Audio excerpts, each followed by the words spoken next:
新星出生。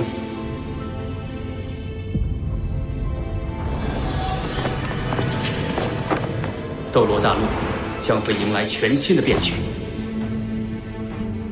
哥，小七睡着了。哥，刚才我看你神色凝重，又是因为斗罗大陆的事吗？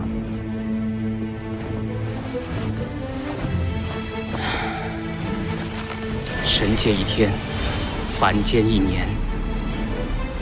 当初，我本想在斗罗大陆多停留一些时日，却因善良与邪恶两位神王的赌约，而不得不回归神界主持大局。却不想神界之中20多年过去，斗罗大陆万年之后，唐门却已凋零。善良和邪恶那两个家伙实在太狡猾了，以赌约为名，自己下界去玩了。4000多年前那次地壳变动引来的大陆碰撞，不但令斗罗大陆面积增大了1倍，同时也带来了许多变数。我回归神界之后，便不能干涉人间，只能作为旁观者，见证斗罗大陆万年的斗转星移。4000年前，来自西方的日月大陆随着板块漂移撞向斗罗大陆，日月大陆上的日月帝国与原斗罗大陆各国瞬间进入战争。装备了唐门暗器的斗罗联军却被日月帝国打得溃不成军。万年前，斗罗大陆只有2大帝国，天斗帝国和星罗帝国，而万年后的今天，整个世界分化成4个帝国，纷争不断。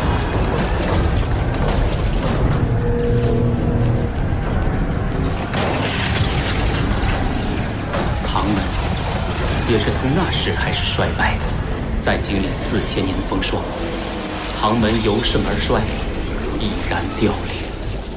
我虽然身为神王，却也只能眼睁睁看着唐门的衰败。哥，你也别想太多了。其实，从某种意义上来说，唐门的凋零也是因为时代与位面的进步。唐门毕竟是我一手缔造，实在舍不得他就此消亡。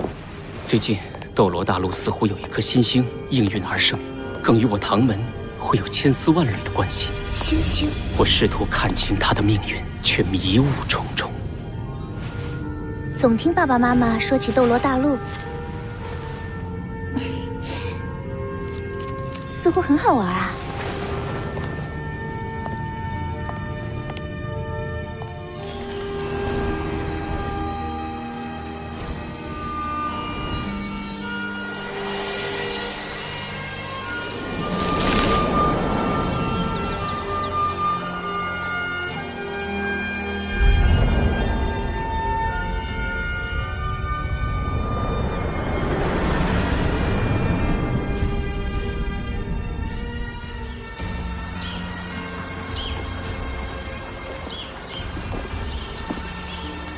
这一大早的就让我俩巡逻，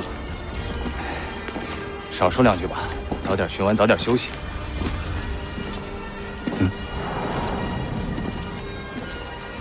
你是谁？胆敢擅闯公爵府？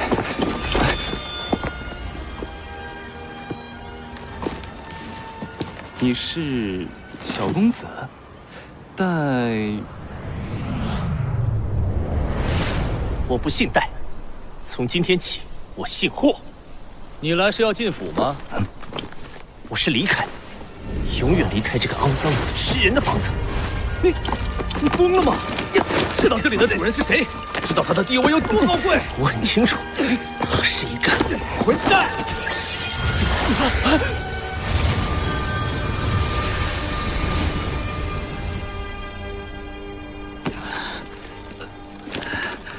小公子他哪里去了？你还叫小公子？被公爵夫人听到，拔掉脑袋。他身上那把白虎匕首，可是公爵大人的信物啊！莫非他就是那个孩子？对啊，他不是说他不姓戴，姓霍？算了，这事儿千万别跟其他人提起。公爵大人也快回来了，我们小心点。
儿不准再出公爵府内，你不配。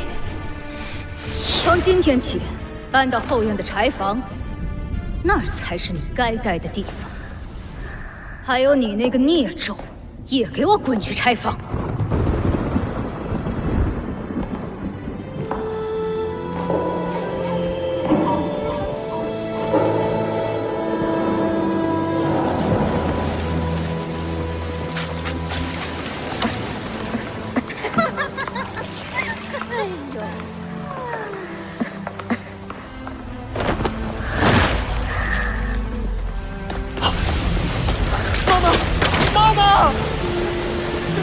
来人呐！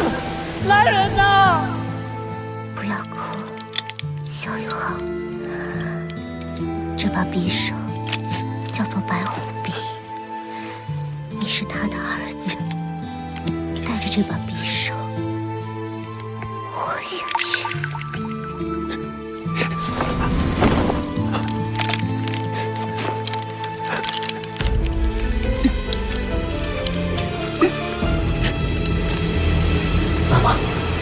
我的魂力已经10级，可以去获取魂环了。我会好好活着，我会成为一名魂师，一名优秀的魂师。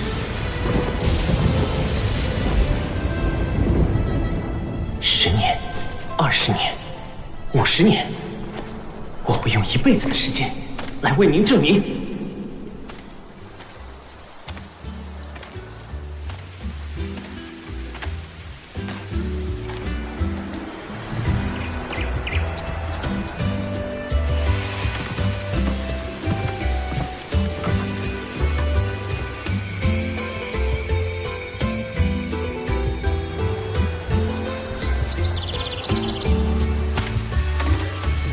已经走了6天路，应该快到了吧？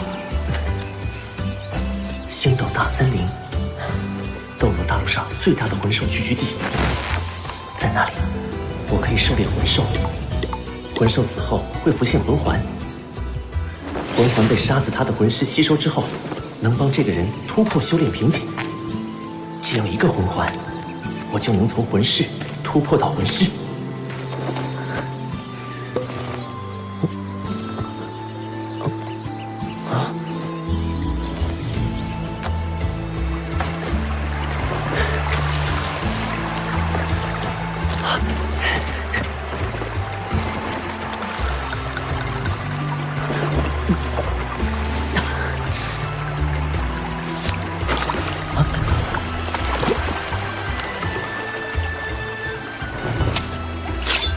这把匕首叫做白虎匕，你是他的儿子。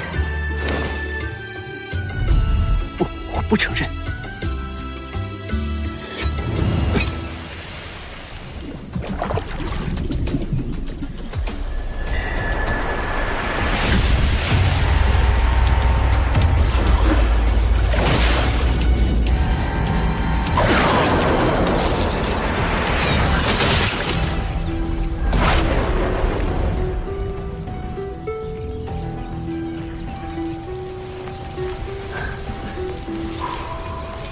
好香啊！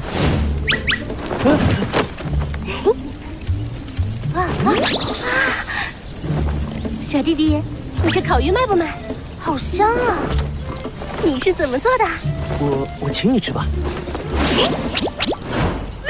那我就不客气啦。小雅，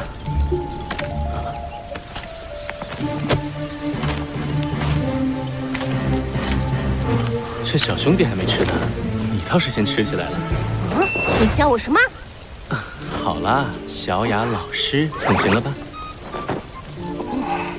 这还差不多。注意你的身份。大哥哥也请你吃。小兄弟，你还没吃呢。这些鱼是你从河里抓上来的吗？没事，我可以再烤。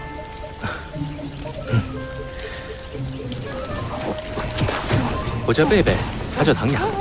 小兄弟，你叫什么名字啊？我叫霍宇浩。太好吃了！从来都没有吃过这么好的烤鱼。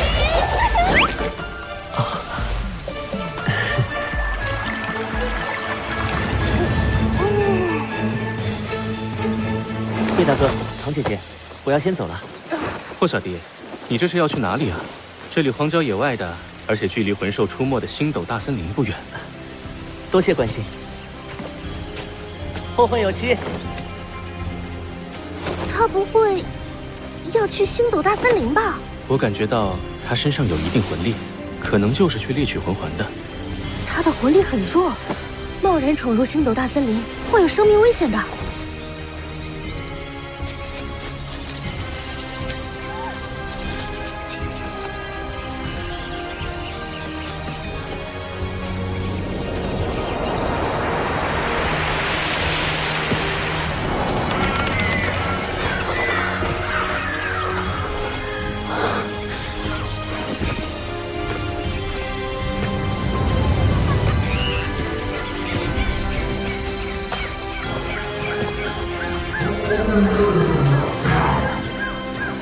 好漂亮，这里就是星斗大森林。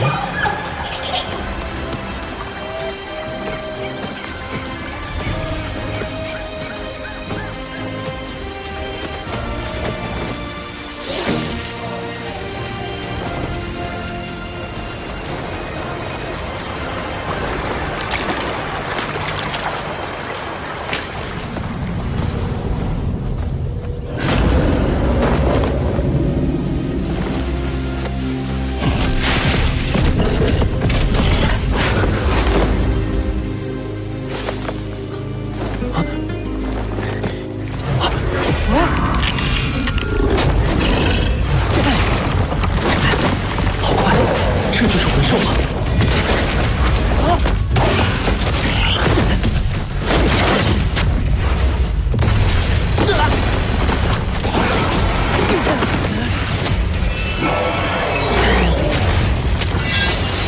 躲不开了。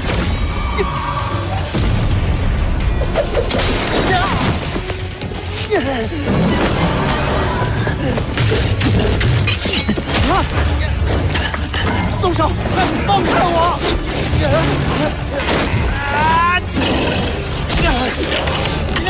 快松手！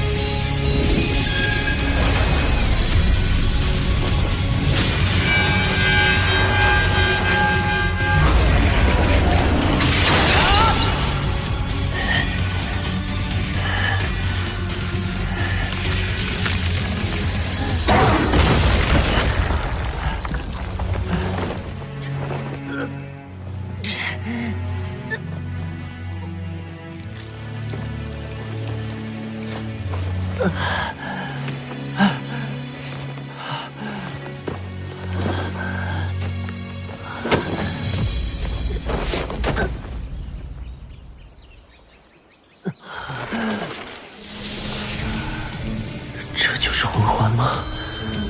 好漂亮，可惜我已经没有力气去吸收它了。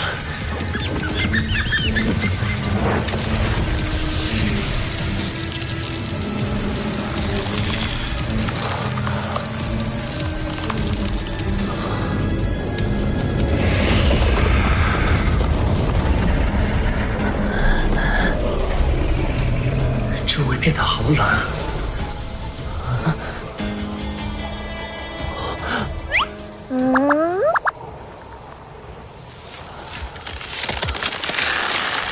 什么鬼？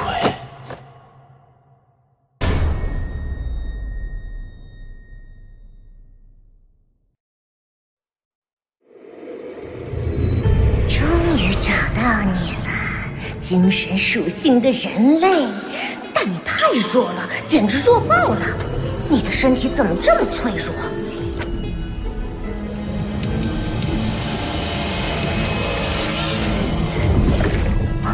什么东西？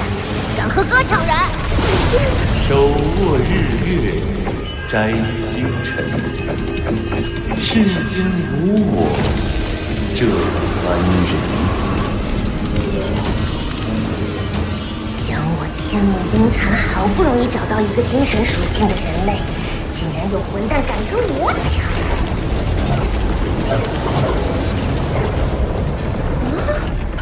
这混蛋的力量既不与我的力量冲突，也不会被我影响。先不管了，当务之急还是赶快融合。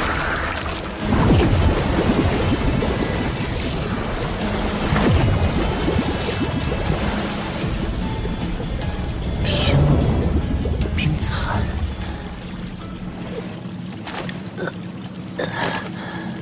这是哪儿？我不是在星斗大森林里吗？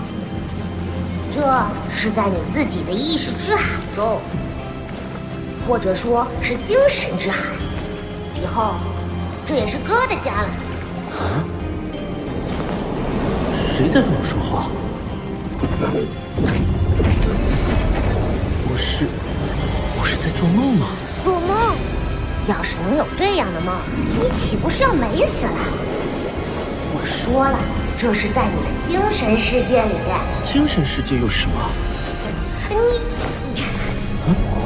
你真是闪得可以！我刚刚拓印了你的记忆。拓印记忆？我从头说起啊，你自己的眼睛，也就是叫灵眸的五官，要是想让它发挥出威力，就需要将魂力转化为精神力，再通过灵眸释放。而储存精神力的地方，就是你的精神之海，具体位置就在你灵眸后面的大脑里。而哥，就是斗罗大陆绝无仅有的100万年魂兽。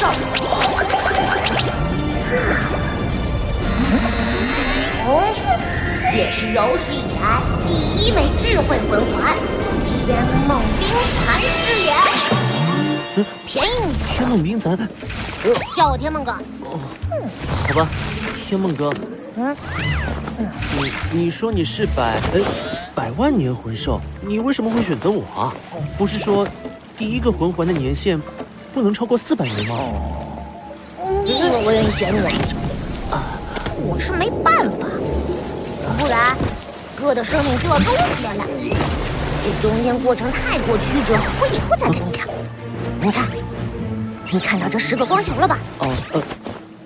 它们是我设下的10层封印，也是我赋予你第1魂环的力量。魂环？我有魂环了。你现在拥有第1魂环的身体，最多只能承受400年魂兽的魂环。那么，你的第1魂环实际的威能就是400年。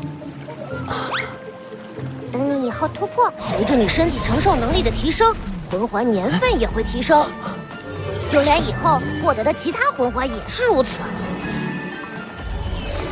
魂环威能还能改变？我可是100万年魂兽，更是史无前例的智慧魂环。我所化身的第1魂环，不但可以根据你的身体状况进行进化，更会赋予你4个魂技。不过我没有魂武给你，但可以给你增加1个武环。4个魂技，1个武环。厉害吧？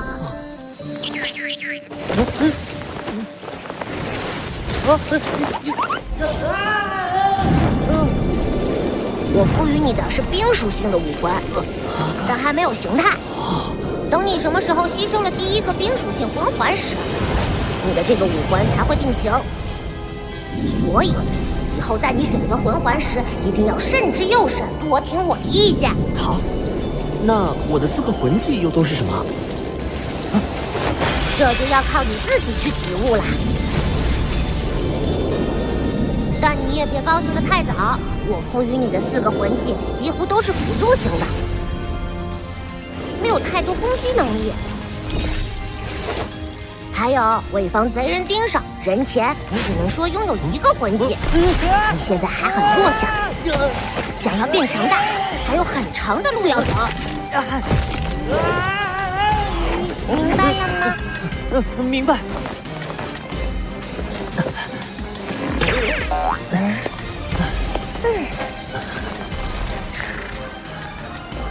没有人能够一步登天，只有一步一个脚印。依靠自己的勤奋与努力，才能取得真正的成功。这多好！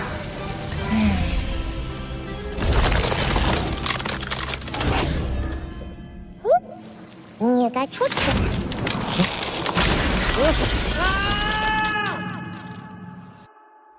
怎么还不醒啊？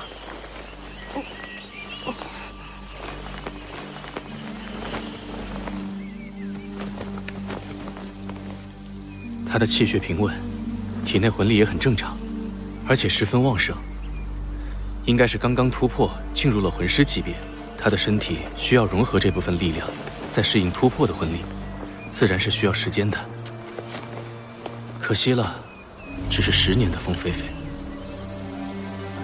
我真的不是在做梦吗？这2个人是唐雅、贝贝。小雨浩，你总算是醒了，急死我了！你再不醒，我可就保护不了你了。保护？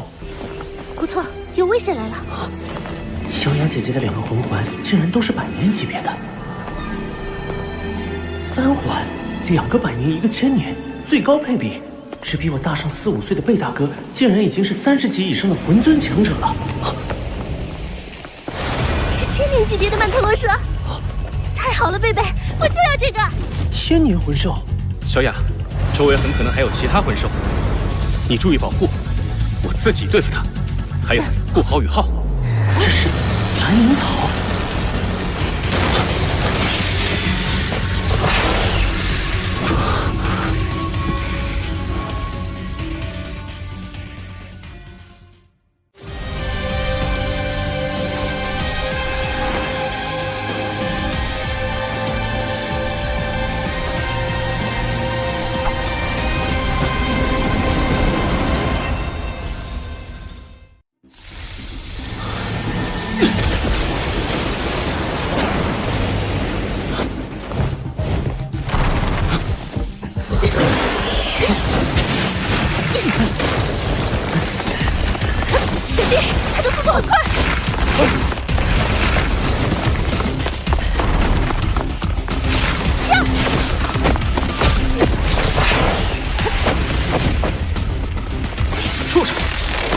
别想逃！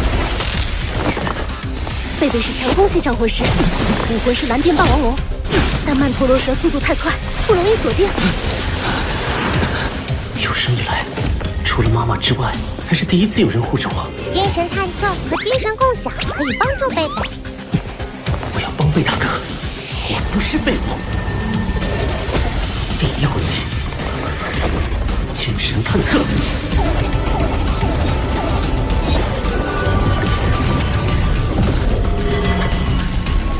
一起，精神共享。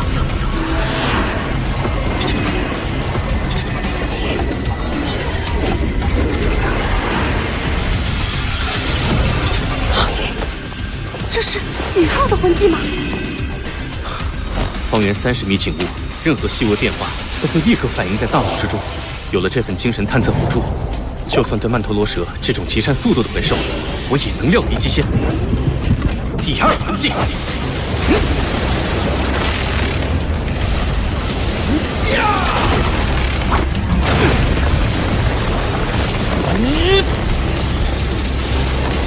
雷霆万钧。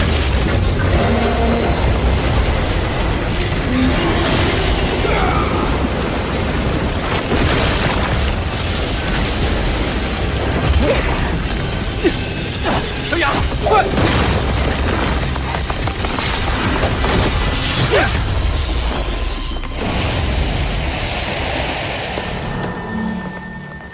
没想到这么顺利，帮我护法。雨浩，多亏了你的魂技辅助，不然这1000年魂兽我也没把握对付。小雅已经到了30级的瓶颈，此次我俩前来星斗大森林，就是为了给她寻找合适的第3魂环。这次，她可要好好感谢你了。不，是你们救我在先，我理应报答。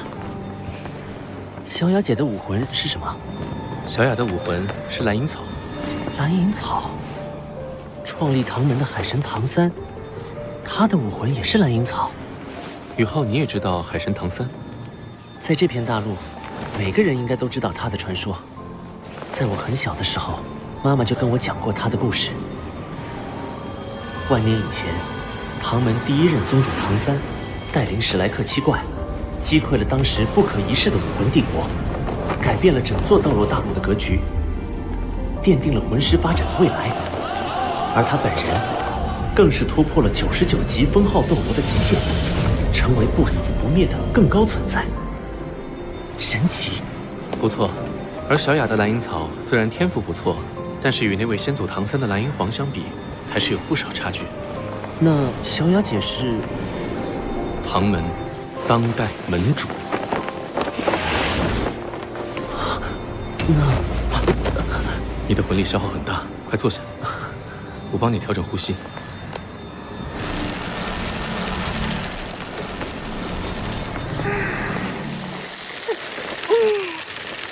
成功了！小雅，恭喜你了，这次这么顺利，还真得感谢霍雨浩了。你醒啦？我有那么凶吗？小雨浩，我问你，你要不要加入唐门呢？我们唐门曾经可是大陆第1宗门哦，而且唐门绝学很适合你修炼。此物名为玄天宝录，其内传有唐门的鬼影迷踪、紫极魔童、玄翼手等等。别看现今唐门式微，但还有我这个宗主，可贝贝这个开山大弟子，前途简直一片光明。不愿意。而且唐门，小雅姐，我愿意加入唐门。我已经没有亲人，天赋差还是变异武魂，你们多次救我，还邀请我进唐门，能遇到你们，是我记事以来最幸运的一件事。我愿意跟你们一起重振唐门的辉煌。好，说得太好了！只要我们刻苦修炼，不断提升修为，将来必能夺回唐门府邸和基业。小雨浩，等出了星斗大森林，我有个惊喜给你。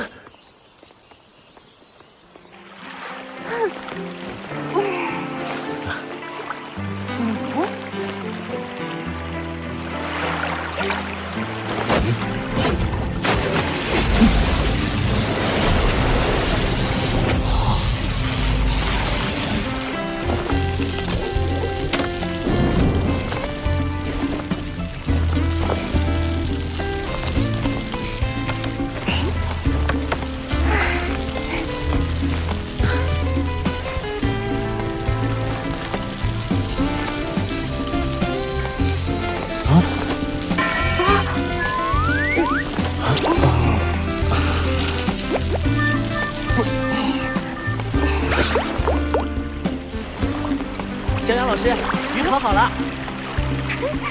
小雨浩，你的烤鱼手艺真是太厉害了！等吃完，奖励你见识一下唐门绝学。紫极魔童、玄玉手、鬼影迷踪、暗器白解、控鹤擒龙。唐门绝学果然不同凡响。雨浩，我来传授你一些基础身法。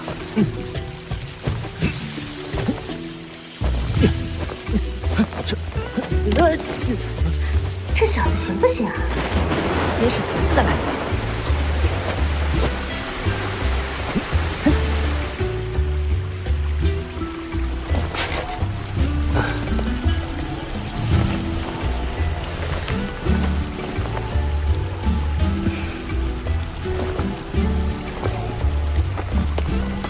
雨浩的经络十分狭窄纤薄，多条经络聚合之处还有紊乱的迹象。身体天赋如此差，得依靠多少毅力才能将魂力修炼到10级啊？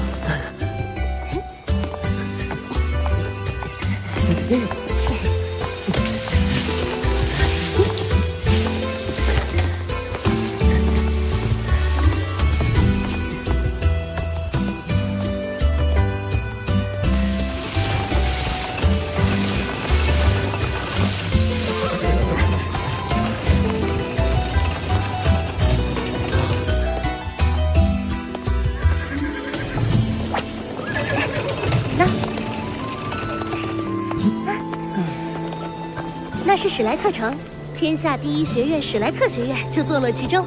小师弟，能考入史莱克学院的都是精英中的精英，这是真正的强者摇篮。天下第一学院，史莱克学院。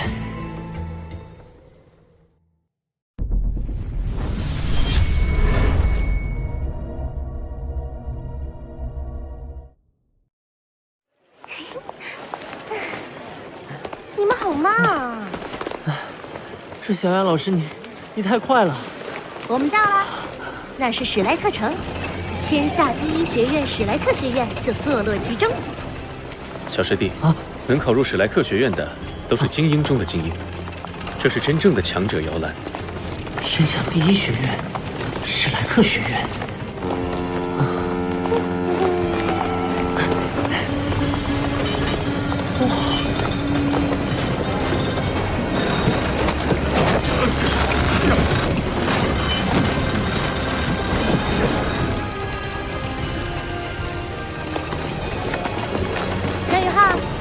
我要送你的惊喜就是史莱克学院的免试入学名额。免试入学？我们唐门先祖唐三，正是毕业于史莱克学院。唐门创立之初，史莱克学院几乎所有毕业生都加入了唐门，这份休戚与共的关系一直保留到现在。即使唐门现已没落，史莱克学院还是会每年给唐门一个免试入学的名额。现在，这个名额归你啦。不过你也不能放松，史莱克学院每3个月就会有新生考核，不能通过考核的学员同样会被淘汰。我一定会尽全力留在学院的。孺子可教也，为师我颇为满意。这件储物型魂导器算是你拜入唐门的礼物。是仿照第一任宗主的24桥明月夜制成的，你可以用来存储物品。是，小雅老师。你别这么老实乖巧好不好？好的。就快到学院啦，我们穿过史莱克城就可以进入学院。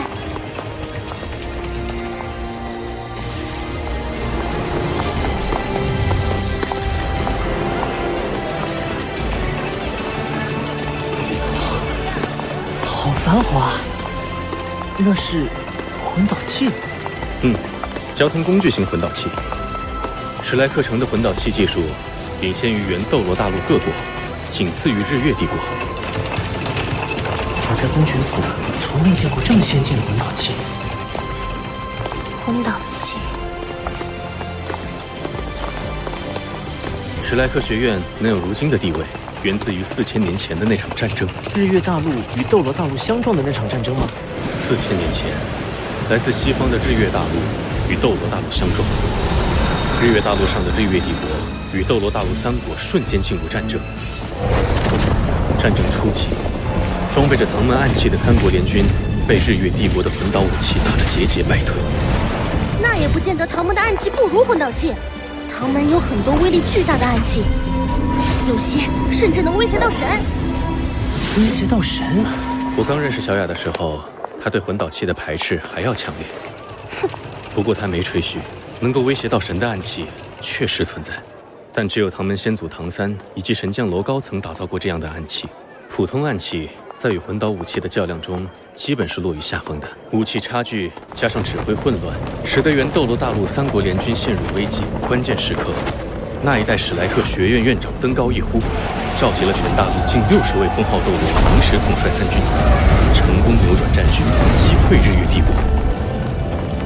从那以后，史莱克学院就不再属于任何一个国家，而是独立的存在。而战争的胜利，却成了唐门衰败的起点。魂导器真的有那么强吗？在星罗帝国那里很少见到魂导器。原斗罗大陆3国都是以魂师为尊的国家，魂师大多对魂导器比较排斥，认为那不是自身实力的一部分。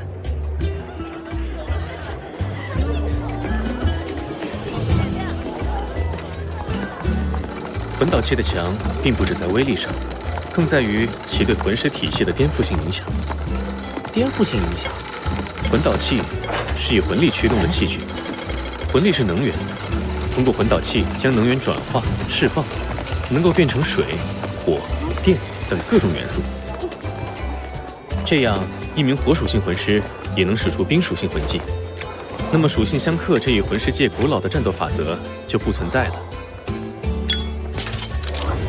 我明白了，魂导器的作用相当于凭空多出一个魂技，而且无视自身魂力属性限制。不错，魂导器正是削弱了魂环对魂师的意义。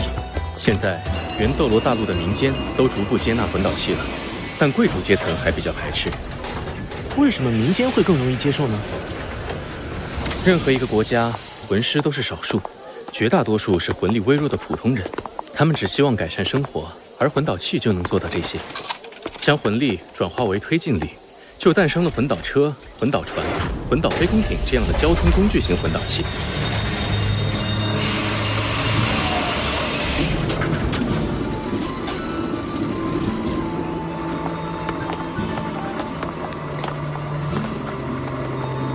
小雅老师是唐门宗主，自然排斥魂导器，但暗器跟魂导器也不一定水火不容吧。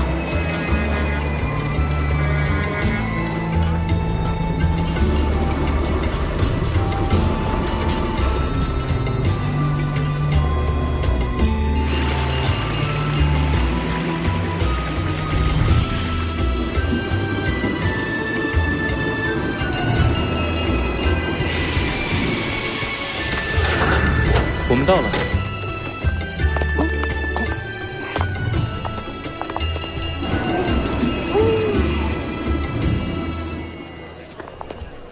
贝学长，您回来了。这位是我们唐门今年免试入学的霍雨浩，我带他来登记。好的，请跟我来。贝师兄似乎在学员中很有威望。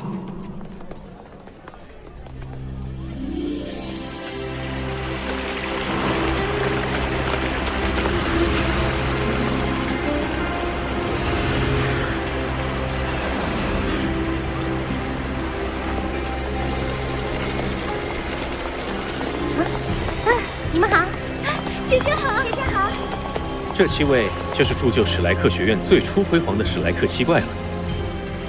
排在首位的是战神戴沐白。战神，他就是白虎公爵的先祖，也是我。不，与我无关。这位是凤凰之神马红俊。这位是食神奥斯卡。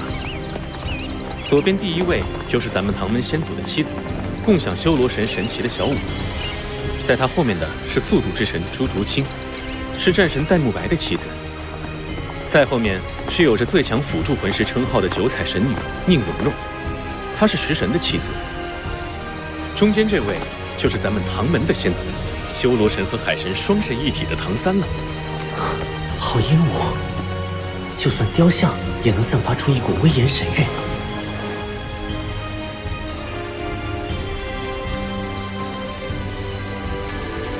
这3位是史莱克学院的创始人，中间这位是我家先祖之一，有大师之称的玉小刚，他创造的史莱克学院武魂各系执教基础，是武魂界10大核心竞争力。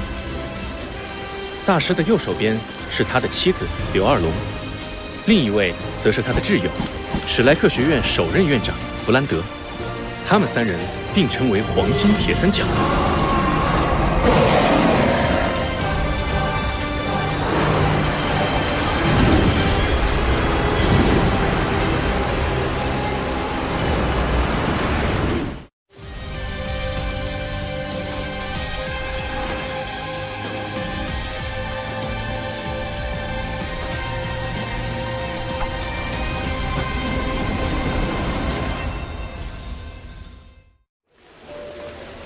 从这里就要分路了，往左是武魂分院，往右则是魂导分院，是史莱克学院的2大分部，都是外院。外院，史莱克学院分内院和外院2个部分。外院学期6年，期满后只有通过内院考核才能进入内院。这是海神岛和黄金古树，学院最美的地标景观。某种意义上，内院学员才是史莱克学院真正的学员。真正的学员？史莱克学院的校训是只收怪物，也就是天才。内院历来只收最精英的天才入院。外院是应三大帝国要求才扩建的，用来收三大帝国推进来的学员。我和贝贝都是外院3年级学员，再过几年，我们也会挑战内院考核。以小雅老师和贝师兄这么强的实力，都还不是内院学员吗？内院学员都是万里挑一的天才。我曾见过一位内院学长，孤身进入星斗大森林，赤手空拳击败3头万年魂兽，还将他们活捉带回学院。据说这是他抽到的考核任务。这里就是魂导院，大门前是当年合并加入史莱克学院的风、火、水、电4元素学院的传奇人物们。你好，我带学弟来报道。登记完毕，1年级1班，贝学长，这是新生制服和初级徽章。谢谢，宇浩，宿舍就在教学楼后面，待会儿你自己去就行了。3天后新学年正式开学，第1年的学费我们给你交了，以后就要看你自己了。谢谢贝师兄。小雅，我们也该回去报到了。小雅，怎么是那个变态老姑婆啊？她不是教3年级的吗？变态老姑婆？你的新班主任。咱们史莱克学院外院的怪物学生不多，但怪物老师确实不少，更以这位周老师为最。小宇浩，我已经开始同情你了。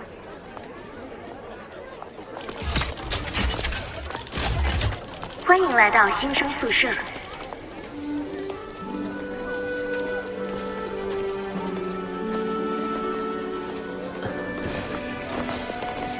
老爷爷您好。我是新生，来入住宿舍的，请问201室怎么走？去吧，上去2楼第1间。啊，谢谢。少见的有礼貌的孩子。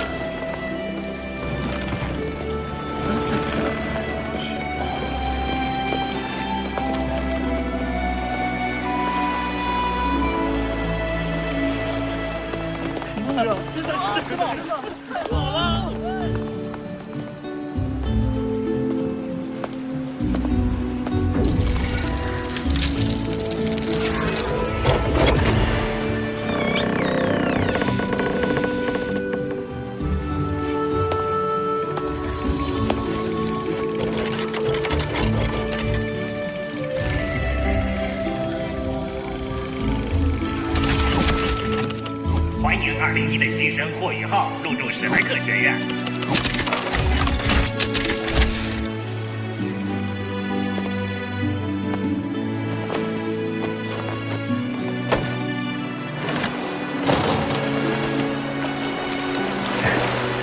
舍友还没来，先抓紧时间修炼。果然如贝师兄所说，唐门玄天功是大陆最好的修炼功法之一。我才修炼几天时间，就已经将体内淤积的经脉疏通了。这功法真不错，挺适合你的。天梦哥，那个玄天功将你的身体改善了不少。还有那个紫金魔瞳，跟你的灵魔武魂很契合，而且结合效果会很不错，也算是让你有一个基础的攻击魂技了。天梦哥，我一定努力修炼。我要沉睡一段时间，你先照现在的路子修炼吧。等你突破到需要第2魂环的时候，我自然会醒来。我想要找你，还能找到吗？如果你遇到不可抗的危险，我自然会帮你。放心吧，睡呀。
身上只有几个银币，根本买不起像样的晚饭。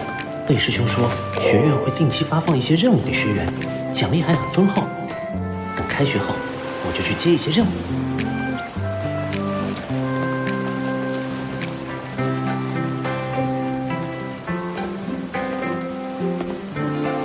啊，圣女到了。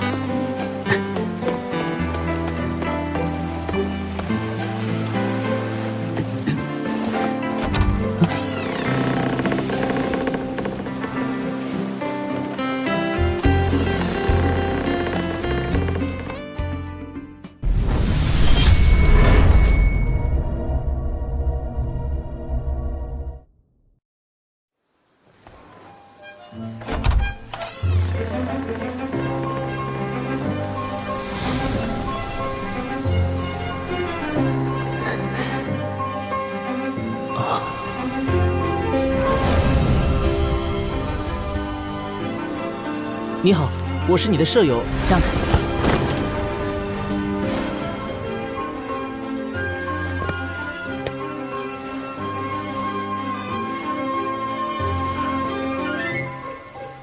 我有几条规矩你要记住：一，不许随便带人回宿舍；二，不许在宿舍中光着身子；三，睡觉不许打呼；四，不要打扰我；五。 宿舍的卫生归你打扫，但不许动我的床铺。听清楚了吗？我为什么要听你的？不听我的，我就把你打出去。不信你试试。试试就试试。我们下楼。好，你叫什么名字？我不奏无名之辈。在问别人的名字之前，是不是应该先报上自己呢？我叫王东。我叫霍雨浩。很好。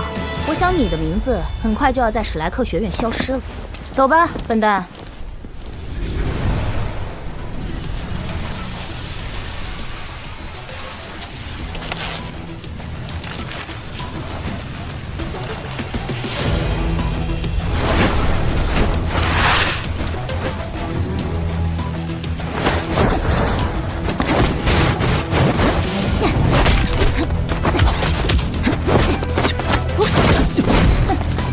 这点本事也敢和我斗？对付你，我连武魂都不需要。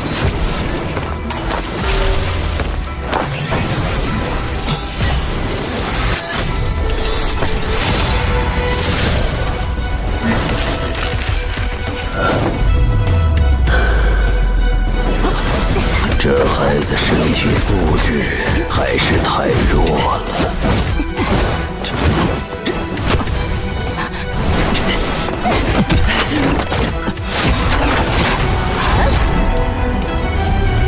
归隐迷踪，唐门功法。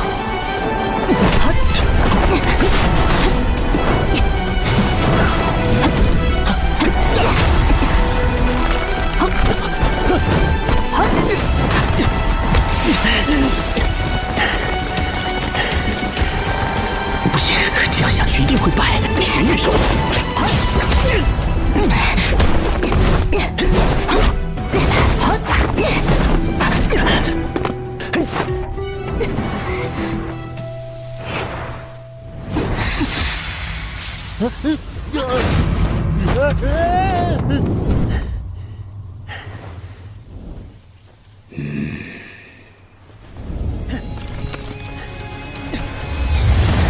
这是天梦阁赋予我的4个魂技之一——灵魂冲击。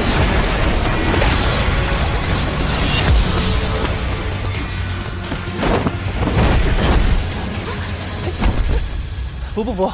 服你个大头鬼！放开我！输了不认吗？我输了，你快起来！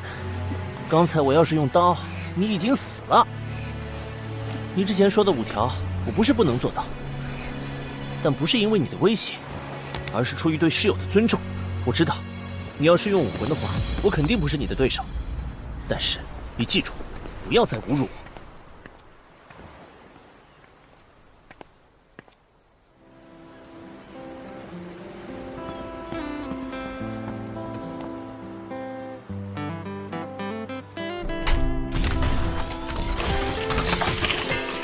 史莱克时间7点30分，起床喽！今天是周一，祝您心情愉快。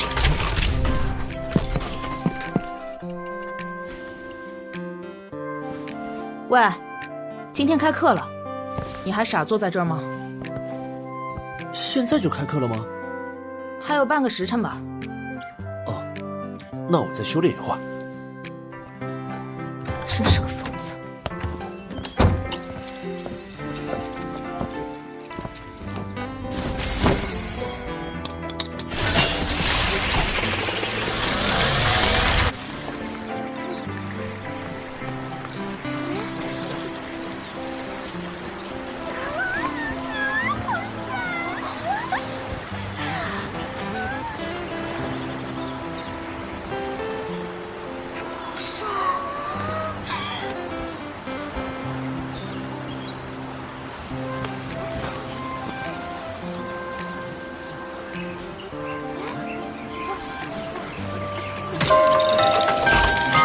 距离上课时间还有5分钟，请武魂学院各位师生前往教室上课。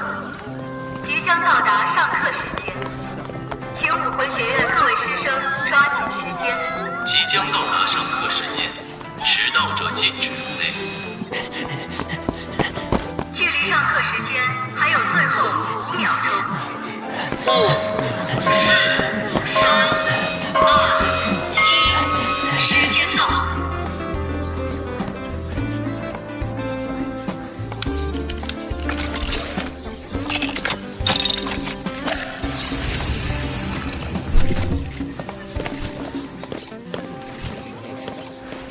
我听说那个帅哥叫王东，好帅。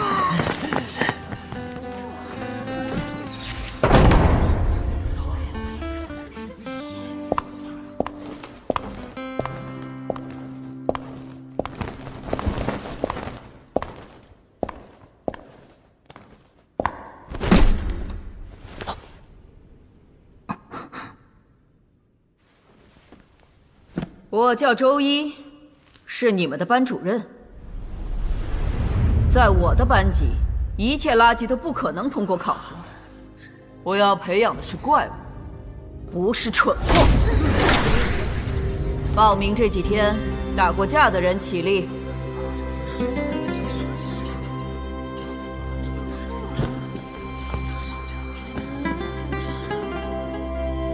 哼，就2个。真是一群废物！难道你们不知道什么叫敢于面对挑战的才是强者吗？其他人都给我出去，绕史莱克广场跑100圈！哪有这种规矩？谁跑不完，直接开除！老师，我不服，凭什么我们没有打架就要跑步？因为是我说的，不服可以滚蛋！万年魂环，灵魂魂技！提醒你们，你们只有1个时辰，没跑完100圈的，退学。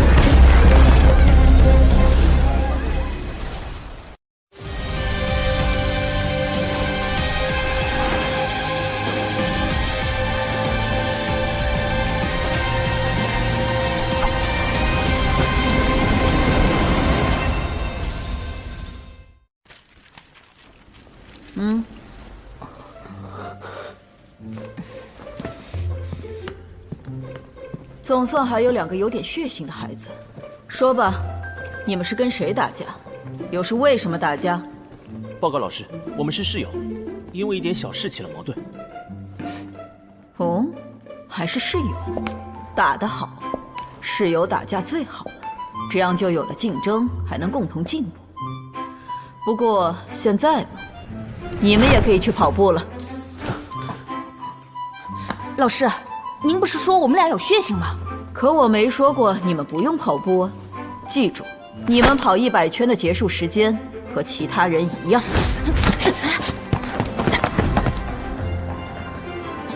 你拉我干什么？这老师简直是个疯子！你能说得过他吗？你能打得赢他吗？如果不能，而你又想留在史莱克学院的话，就只有按照他的话去做。而且，我觉得周老师教学严格是为我们考虑，毕竟史莱克学院的考核都很严格。快跑吧，我相信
很好，总算没有全让我失望。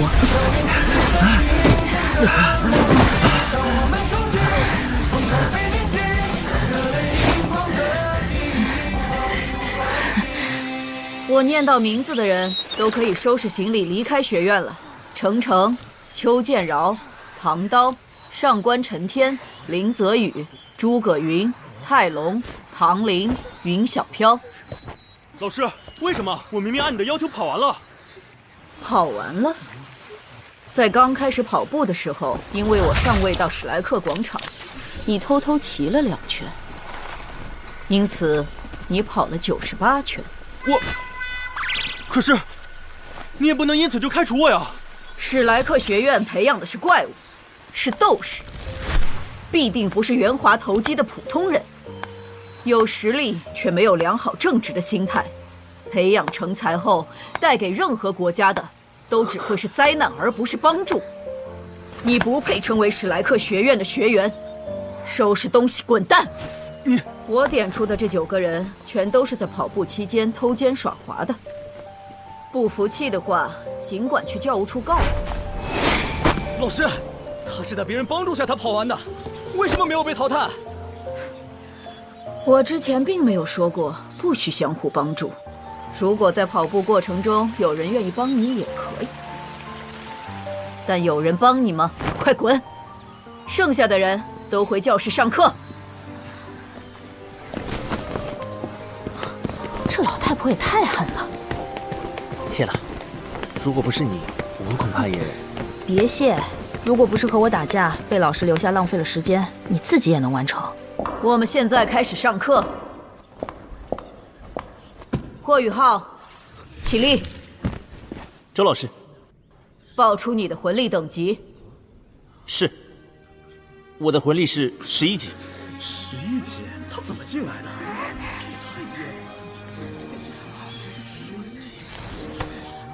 丢人，太丢人了！我怎么会输给一个魂力才11级的人？等等，史莱克学院的录取基础不是15级吗？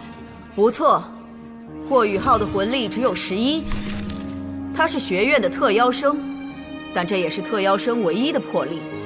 如果不能完成学院布置的学习任务，通过考核，一样会被淘汰。好了，霍雨浩，你坐下。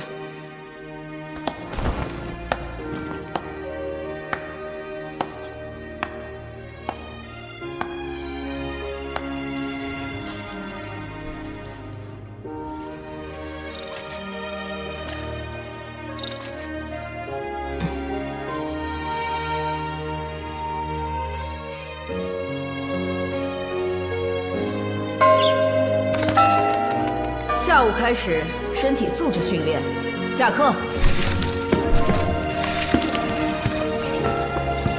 霍雨浩，你到我办公室一趟。